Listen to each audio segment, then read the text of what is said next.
पिछले 7 सालों में 70 पेपर लीक हुए। प्रधानमंत्री जी, पिछले 10 साल से आपकी सरकार थी, आप मुझे एक भी इंस्टेंस बता दीजिए कि इन 70 पेपर लीक के मामले में आपने क्या कदम उठाए। आप श्रेष्ठ भारत बनाने की बात करते हो, आप अपने बच्चों के भविष्य को बेच रहे हो। आप कहां गया श्रेष्ठ भारत?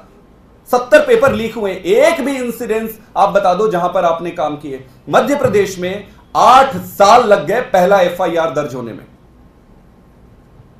एक और इंटरेस्टिंग चीज है कि पिछले सेशन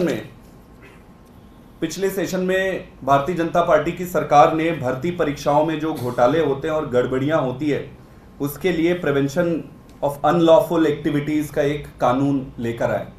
इस कानून को अगर आप पढ़ोगे तो आपको यह स्पष्ट हो जाएगा कि ना तो इनको इस मुद्दे से कोई लेना है ना इनको देना है, और इनका उद्देश्य ही नहीं है कि इस मुद्दे को आप एड्रेस करें।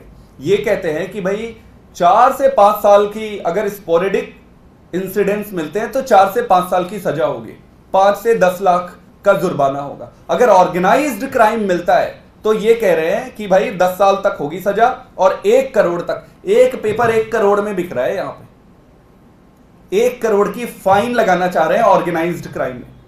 हम आज आने वाले सदन में देश के बच्चों को यह बताना चाहते हैं कि वो अपनी पढ़ाई में लगे। संभव है कि वो निकलकर प्रोटेस्ट नहीं कर पाएंगे, अपनी आवाज नहीं उठा पाएंगे, हम उठाएंगे उनके लिए, पूरा देश उनके साथ है। अगले सदन में भी इस मुद्दे को मजबूती से उठाएंगे। हम आज मांग करते हैं सरकार से कि तुरंत प्रधानमंत्री मोदी जी को देश के सामने माफी मांगनी चाहिए और आश्वस्त करना चाहिए कि यह दोबारा रिपीट नहीं होगा। जो मंत्री जी हैं उनसे इस्तीफा लेना चाहिए और जो ये कानून बनाए हैं, जो लॉ इन्होंने बनाया है, उसको अपग्रेड करना चाहिए। सुप्रीम कोर्ट की एसआईटी कॉन्स्टिट्यूट होनी चाहिए जब भी पेपर लीक के मामले हों, as a permanent measure, number 1। Number 2, जो भी व्यक्ति इस पे इन्वॉल्व है उसको लाइफ टर्म इंश्योर होना चाहिए। आप एक चोरी करते हो, एक खदान का घोटाला करते हो, वो बात छोटी है, लेकिन आप लाखों करोड़ों बच्चों के भविष्य को जब आप बेचते हो तो इससे बड़ा देशद्रोह कुछ नहीं हो सकता है। इसको देशद्रोह से नीचे आंकना ही